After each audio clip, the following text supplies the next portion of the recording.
खुशी अल्लाह की तरफ से आज दोनों दिन शाही हमदान का उर्स और दूसरी तरफ से तुलमुला में माता पार्वती का दिन बहुत अच्छी बात है इस रियासत की। अल्लाह करे हमारी मुश्किलें हल हो और हिंदुस्तान में भाईचारा रहे और भाईचारे से हम आगे चले और अमन रहे।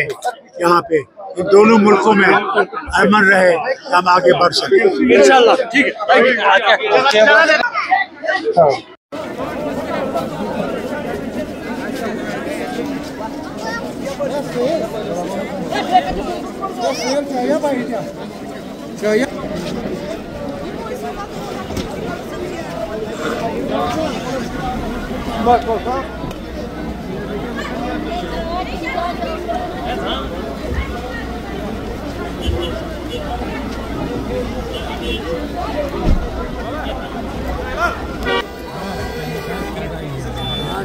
जिसके